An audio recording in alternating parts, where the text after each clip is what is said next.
Carl Jung explored the nature of love not through romantic ideals, but through a brutal honesty that few men dare to confront. He realized that love, as it is often sold to us, is not a salvation. It's a distraction, a beautiful illusion that promises meaning but often ends in emptiness, betrayal, and the abandonment of oneself. Nietzsche pushed this truth even further, calling love a sweet poison for the weak, an intoxicating delusion that strips a strong man of his focus, his dignity, and worst of all, his sense of direction. The real weakness isn't in not being loved. It's in continuing to seek love as if it were the missing piece to your life. Today, more than ever, men are waking up. They no longer crave to be saved. They no longer dream of being chosen. They are no longer broken princes waiting for a woman's validation to feel whole.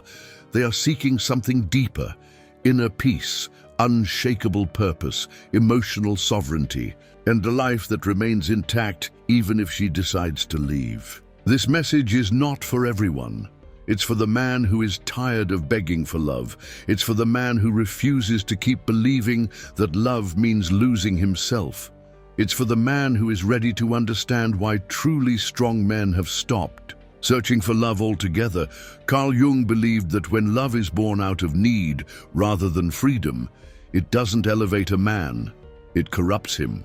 A man who doesn't yet know himself, who lacks purpose, who hasn't forged his own direction, doesn't really love a woman. He collapses into her like a starving child. He gives her his energy, his center, his soul, believing it to be love, when in truth it is nothing but self-abandonment. Jung lived it. He loved, he suffered, he drowned in the emotional intensity of a woman, and then he woke up. He woke up and wrote that love, as we were taught to imagine it, is not only false but dangerous. Why dangerous? Because when love becomes the sole reason you exist, you disappear. You stop building yourself, you stop growing, you stop thinking independently, you become addicted to a glance, a message, a promise that shifts with the wind. And this addiction slowly eats away at your strength. Nietzsche warned that a strong man cannot love the same way a weak man does. The weak love from emptiness to fill a void. The strong love from abundance. And if that abundance is not there, it is better not to love at all. Yet we were taught the opposite. We were told that seeking love is noble, that surrendering is a sign of maturity, that losing yourself in someone is proof of greatness. And so today, millions of men are broken, aimless, destroyed, because they traded their paths, their missions, their very essence for a kiss, for a fleeting promise, for an illusion. In the hands of an unprepared man, love does not redeem, it consumes. And worse, he often believes he is being brave, believes he is doing the right thing, when in fact he is sacrificing his soul to someone who never asked to save him, who never should, who perhaps doesn't even respect him, because a man without a mission, a man who defines himself by how much he loves, cannot earn true respect. He might be liked, he might be desired for a moment, but he cannot build anything lasting. Carl Jung understood this with painful clarity. A man who gives himself away without a solid foundation does not love, he surrenders. Nietzsche sharpened the blade even more. He said that whoever needs love to live is already half dead inside. And that is the truth nobody ever told you. That the common version of love is just another emotional drug, a high that leaves you more empty than you were before. The strong man no longer seeks that. He knows that the woman truly capable of walking beside him does not want a hollow man. She wants a whole one, firm, directed, centered, and if he lacks that, no amount of affection will ever fill the gap. A man ruled by his emotions is nothing but a slave dressed in the costume of a lover. That is the tragedy of modern love. We were taught to chase our feelings, to believe that if it feels intense, it must be right. We were told that if she makes you tremble, if she obsesses your mind, it must be love. But it's not love, it's chemistry, it's trauma, It's your nervous system confusing danger for attraction, and the strong man no longer falls for that trap. Nietzsche believed that whatever is felt too intensely often becomes a lie. Emotion without consciousness is like fire without control. It burns, consumes, and leaves nothing but ashes. You, who were raised to love passionately, to prove your worth by how much you could give, were taught to equate pain with depth, obsession with connection. You believed that the more you hurt, the more real it was, that the more you lost yourself, the more you loved. But the strong man refuses to play that game anymore. He no longer chases fleeting fires that burn brightly for a moment and then leave him cold for months. He has realized something profoundly simple yet powerful. Emotions are visitors, not rulers. If you allow every intense feeling to dictate your path, you will spend your life jumping from story to story, bed to bed, chaos to chaos, calling addiction love. The strong man does not chase. He observes, he feels, but he does not move. Impulsively, he recognizes attraction without surrendering to it. He understands that what glows brightly at first often ends up extinguishing the very flame it once sparked. Carl Jung knew this too. He lived the romance of ideals, only to later witness how human nature, with its flaws, its contradictions, its imperfections, shattered every fantasy he once believed in. Jung shifted from writing about passion to writing about awakening, from celebrating emotional intensity to exposing its dangers. He moved from the feverish dreams of romantic connection to the sober recognition of truth. A man who follows his emotions without awareness is a ship without a compass. And no one, not even the woman who once admired him, will stay long aboard. A ship that has lost its way. The strong man does not run from his feelings, but he does not kneel before them either. There lies the critical difference. The weak man needs to feel in order to act. The strong man acts regardless of feeling. He knows that building a life is not about chasing highs, but about laying brick upon brick day after day, whether or not it feels exciting, and love, misunderstood love, is the fastest road to ruin. It justifies everything, accepting crumbs, forgiving betrayals, staying where you are no longer respected, abandoning your own dignity for a fleeting embrace. That's why the strong man no longer seeks volatile emotions. He values his peace. More than any temporary thrill, his energy is too precious to be wasted on whims. It's reserved for building empires, and whoever does not respect that simply does not belong in his life. There is a price that millions of men are unknowingly paying. They live waiting, waiting to be loved, waiting to be chosen, waiting for a woman to validate their worth. They won't admit it. They hide it behind pride, behind distractions. But you can see it in their eyes when a message is left unanswered, when she leaves and their world collapses. Not because of her, but because of what she represented. A solution to a void they refuse to fill themselves. These men are not searching for love. They are searching for meaning. They believe a woman will give it to them, complete them, save them. But Carl Jung had already warned us. A man who expects a woman to hand him his purpose is not a man. He is an emotional orphan. And Nietzsche, with even sharper words, said that anyone who needs love to live has already surrendered to a lie.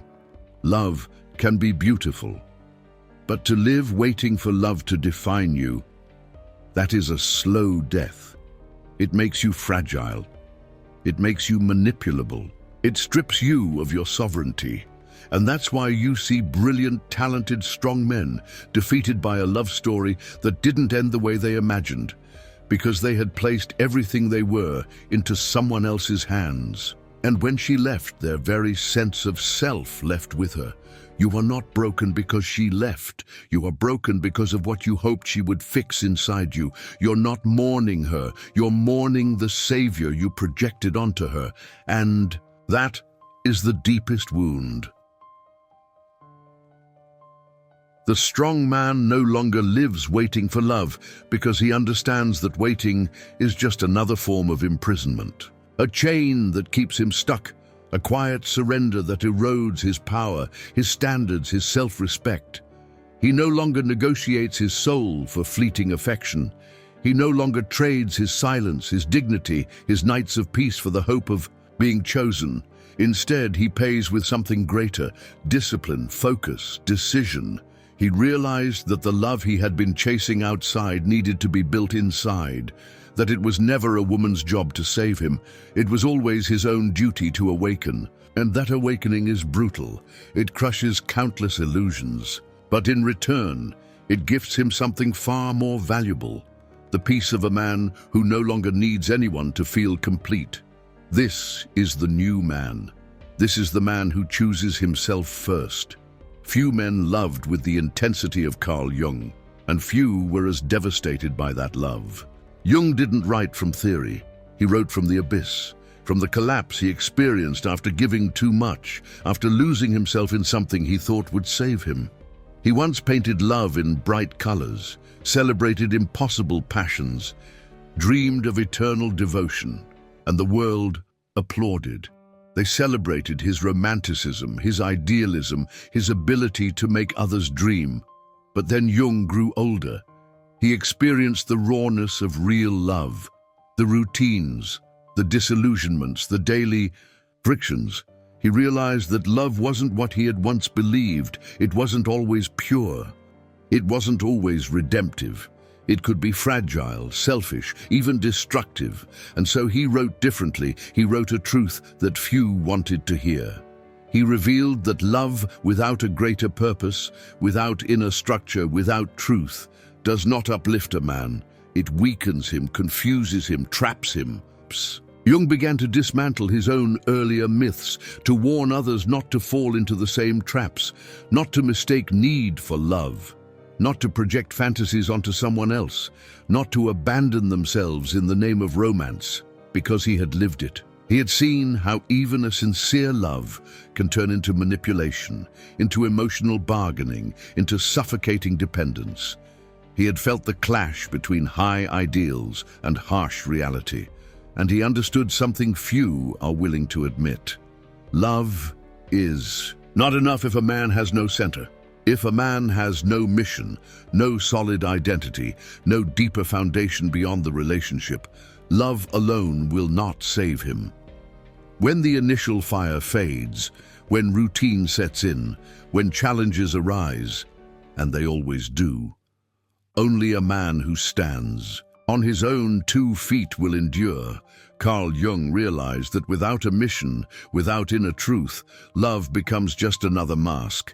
And when that mask falls, all that remains is the man alone with his emptiness, his fears, his unresolved shadows. And are you seeing the same truth? Or are you still hoping to find in a woman what you haven't yet built within yourself? Jung left us not a condemnation, but a warning. He didn't say love was impossible. He said that love should not be your ceiling. It should be your mirror. And if you're not ready to look into that mirror, love will break you instead of heal you. The strong man understands this. He loves with his eyes open. He loves with awareness. And if he cannot find that, he does not chase it. He does not destroy himself for it. He continues forward because his mission is greater than any passing emotion, and his freedom is more precious than any fleeting romance. This is the truth that Carl Jung came to realize in his final years, the same truth that Nietzsche howled into the world through every line he ever wrote. True strength in a man is not found in his ability to be loved. It is found in his refusal to need it. The man who no longer seeks love is not hollow. He is not cold. He is full of clarity, full of direction, full of life sourced from within. He is not bitter toward women. He does not despise connection. He is simply no longer enslaved by the desperate hunger that once defined him. He has walked through the illusions that captured so many before him, and he has emerged on the other side with something that most men will never taste: true freedom. You were not born into this world to be adored. You were not placed here to be chosen, to be rescued, or to be completed. You were born to forge, to build, to endure, to honor the flame that was given to you at birth and to leave a legacy, even if no one ever claps for you while you do it. If along that path you find a woman strong enough to walk beside you without needing to consume you, without needing to validate herself through you, then wonderful. But if you do not, your mission does not change. Your value does not decrease. Your path does not disappear. This is the painful revelation that Jung faced after a lifetime of believing in romantic ideals. The realization that love without internal sovereignty is nothing but a seduction into dependence. That connection, without two whole individuals standing on their own feet, only breeds dysfunction. The man who continues to seek completion through love is setting himself up to be broken again and again. You see it everywhere. Men who pin their hopes on a woman's approval, men who collapse when a relationship ends, men who are destroyed not by the person who left, but by the void they hoped that person would fill. Carl Jung's writings became darker, sharper, more grounded as he grew older because he understood this. He saw that without an inner anchor, no relationship can save you. Without a personal mission, no love can make you whole. He stopped writing fantasies and started writing warnings. Nietzsche, too, knew this. He spoke of the dangers of illusions, the kind of emotional intoxication that turns men into slaves of their own desires, chasing highs and falling into despair when they inevitably fade. He taught that the man who cannot live without love has already surrendered to weakness, that true vitality comes not from needing to be loved, but from being fiercely alive regardless of it. You must understand, there is nothing noble about building your life around the hope of being chosen. There is nothing heroic about waiting for someone to complete you. That is not love. That is self-abandonment dressed up as romance. That is a prison, one where the bars are made of your own unfulfilled dreams and the key is in your own pocket. The man who no longer seeks love moves differently through the world. He is not arrogant, but he is sovereign. He does not chase, he does not beg, and he does not settle. His life is full before anyone else enters it. His peace is protected. His time is precious. He chooses carefully because he understands that every relationship he invites into his life must enhance what he has already built, not become the reason for its existence. He does not give away the keys to his kingdom to anyone just because they smile at him, just because they offer fleeting affection. He knows that real connection must stand the test of time, that passion alone is never enough, that chemistry without shared values is just gasoline on a fire destined to consume both people. And most importantly, he knows that love, when it comes, must find him already whole. He will not hand someone else the responsibility of making him feel valuable, important, or alive. That responsibility is, and always has been, his alone. Understand this. The strong man does not reject love. He simply refuses to make it his God. He honors love when it is aligned with his path, but he does not sacrifice his path for love. His mission is bigger than any romance. His commitment to himself, to his purpose, to his growth, outweighs the temptation to lose himself in another human being. He is not running from intimacy. He is standing guard over his soul. You must ask yourself, are you building a life that a woman can walk into, or are you building a life that collapses without her? There is a deep sickness in modern men, one that Jung and Nietzsche both warned us about, the sickness of waiting. Waiting to be loved, waiting to be validated, waiting for someone else to bless their existence with meaning. It is a sickness that turns kings into beggars, warriors into ghosts. If you live your life waiting to be loved, you are living on borrowed time. You are depending on circumstances you cannot control, on emotions you cannot predict, on promises that can be broken. in a single breath. And every day you live that way, you are draining your own power, selling pieces of your soul for the hope of being enough in someone else's eyes. You were never meant to live that way. You were meant to be a builder, a creator, a force that shapes the world around you, not one that crumbles at the first sign of rejection. Carl Jung understood that true freedom, true maturity, comes when a man stops measuring his worth by external affection and begins measuring it by his own alignment with his purpose. The strong man loves differently. He does not fall into love blindly. He walks into love with awareness, with standards, with boundaries. He does not lose himself. He expands himself. And if love demands his destruction, he walks away without hesitation, because he knows that no relationship, no matter how passionate, is worth losing the man he worked so hard to become. He would rather walk alone in peace than lose himself in a love that asks him to become less. And here is the brutal truth, the truth most men never want to hear. If you have to lose yourself to keep her, she was never meant for you. If you have to beg for respect, it was never real. If you have to sacrifice your soul for affection, you were never truly loved. The strong man chooses himself first, not out of selfishness, but out of wisdom. Because only a man who belongs to himself can truly belong to another. Only a man who is full within can truly give without resentment, without neediness, without fear. He builds his world stone by stone, day after day, not because he needs to impress anyone, but because that is who he is. His life is his responsibility. His legacy is his offering to the world. His strength is not something he flaunts. It is something he quietly carries inside him, unshaken by the storms of life. And when love comes, if it comes, it is not something he needs to survive. It is something he can welcome with open and not clutch fists. It is something that adds to his life, not something that defines it. If you have made it this far, you are already different from most. You are already awake to a truth that many will spend their whole lives avoiding. You are not broken because of her. You are not lost because of love. You were simply taught to search outside for what could only ever be built inside. Now you know better. Now you see. True love, real, enduring, soul-deep love, does not begin when someone finally chooses you.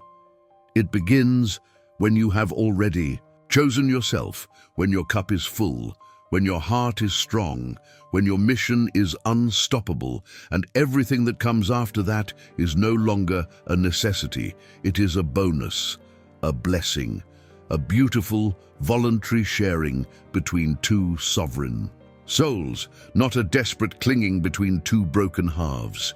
This is the path of the new man. This is your path, if you are willing to walk it. Carl Jung walked it in solitude. Nietzsche roared it into a world that wasn't ready. And now, brother, it is your turn. No more waiting, no more begging, no more sacrificing your essence for a fleeting embrace. Stand up, choose yourself, build your kingdom. And if love finds you, let it find you already whole, because that is the only love worth having. And that is the only love a strong man ever accepts. At some point, every man must decide whether he will live chasing illusions or forging a life worth living. Most will choose the easier path, the endless hunger, the desperate need to be seen, to be saved. But a few will rise, not because it is easy, but because it is necessary. If you felt even a spark of truth burning inside you today, do not let it fade. Let it ignite something unstoppable within you, the quiet revolution of a man who finally belongs to himself. If this message resonated with you, consider subscribing to the channel, not out of obligation, but as a gesture of gratitude for the man you are becoming.